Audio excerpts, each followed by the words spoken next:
Hello and welcome back to Garry's Garage, and on this episode I'm going to give you an update on Radiator version 2.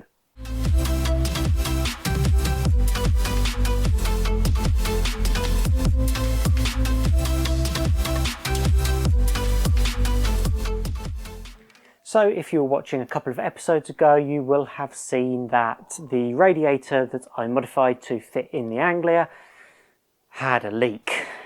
I managed to damage the core, and there are some options of how I could have maybe tried to repair it with some epoxy resin or some low temperature soldering, but that all seemed to me like a bit of a sort of temporary fix, and I'd always be worried whether it was going to break, and that would be a weak spot on the radiator. So I bought a new radiator which arrived in time for last episode, and I have spent the time between the last episode and now basically redoing all the modifications to the radiator that I did before. So I'll show you where I'm up to and what we've still got left to do on the radiator. So looking from the front, it doesn't look too much different to what I had before. It's mounted at the top and at the bottom, and you can just about see there a top outlet, but I have angled that at a slightly different angle. I'll show you in a moment. And also the fans are on and very close to the alternator belt, but they are clearing. And that's about as far as I've got because I'm doing something different with the bottom hose. So I'll whip the radiator off and show you.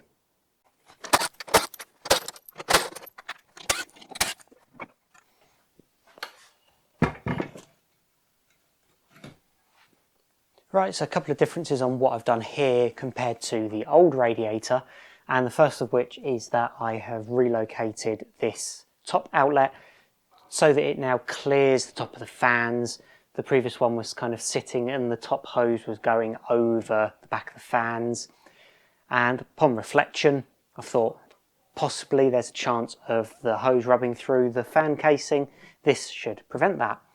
Also, I've obviously had to redo the fan mounts, and I've managed to actually get the fans now sitting flush against the core rather than sitting over the bottom tank like they were before. That does mean I've lost a couple of millimeters clearance on the back of this fan to the alternator belt, but there is still clearance, and the way that the engine moves side to side, it doesn't move backwards and forwards. It should still clear it. And the other thing is that I've changed this bottom inlet, and it's just a stump dummy pipe on here at the moment.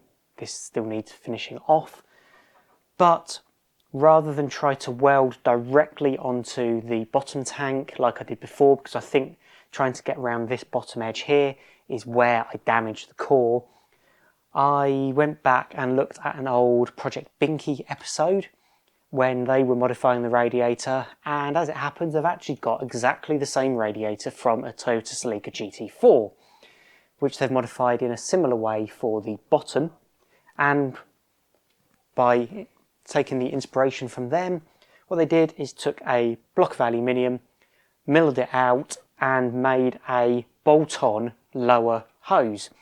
So I've done it slightly differently to the way they have, just based on the tooling that I've got compared to them. So I'll quickly show you what I've done with this and what is still left to do. Okay, so what we have here is this block of aluminium here, and that's welded obviously into the bottom tank. Drilled out a 30mm hole all the way through it, and on the lathe I put a groove on for a rubber O-ring, and the same on this mounting surface here. What I actually did was took a thick block, drilled the hole all the way through first, and then sliced it in half and took the two kind of outside edges, put them together.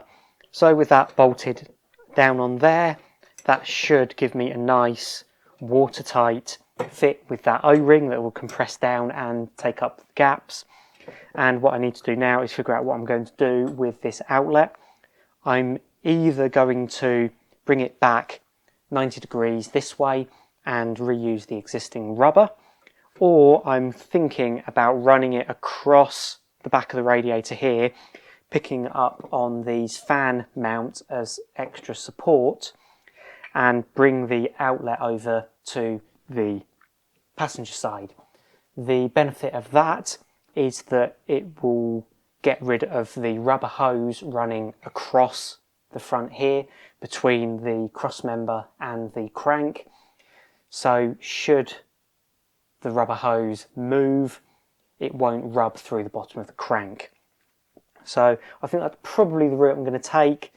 It's still welding onto this anyway, whether I come this way or across. It's really not too much more difficult just to come across and make a couple of brackets. So I think I'll probably towards that as the solution. And the other thing that redoing this radiator has allowed me to do is to put some swages or some beads onto the end of the pipes on the radiator. I didn't do that on the original radiator, and I kind of regretted it after I'd welded everything together, because this is obviously going to be under pressure, and just relying on the clamping force of a Jubilee clip is not the best of ideas. So what I've actually done is I've made myself up a quick little tool, which is just an old pair of vice grips and a exhaust clamp, or one half of an exhaust clamp. And what that allows me to do is whack the tube into there and work my way round, nibbling down on this, and it puts a nice step into the pipe, and that should give something to stop the hose from popping off once a Jubilee clipped around it, and definitely better than just a nice shiny aluminium pipe just with the clip.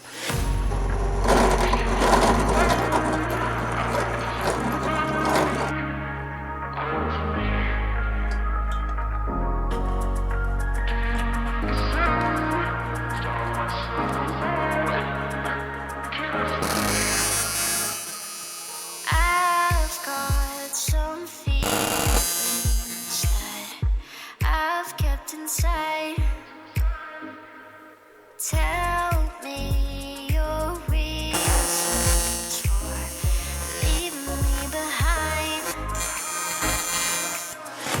I've got something I need to hide. Struck by lightning, you. Right, so that's the lower outlet in place. It's held on its bracket, so it's not just held on by those 4 bolts at the end. And it's trimmed sort of roughly to length, so I can slot it back in the car to figure out exactly what final cut and angle I'm going to need on it to mate up with what I've got there currently coming from the back of the engine. Okay, so looking down behind the radiator, we can see the bottom pipe there, and that there is where it needs to join up to. I've also got this little T piece on it, which used to come up to the old reservoir and expansion tank. That's no longer in use, so that's going to need to be capped off or that piece removed. So yeah, I need to get in there and figure out where I'm going to cut, what angles I'm going to put on, what bits of hose I'm going to use. But that conundrum is going to have to wait until next time, because I don't have the brain space to figure out the angles I need for that, and it's getting very late and I want to get this video up to you. So probably a bit of a shorter one by the time I've edited it up, because as I said before, I didn't want to bore you with all of the work I did to the radiator that was a duplicate of what I did before, but I thought I'd bring you along for the final bit, which is modifying that bottom outlet, because it is obviously different to what I did before, and it's a little bit more technical and should be hopefully a better solution overall. So thank you very much for watching, and don't forget to like, share, subscribe, join me on Patreon to support me and also to see these videos a day early. So thank you very much for watching, and see you next time on Garry's Garage. Bye!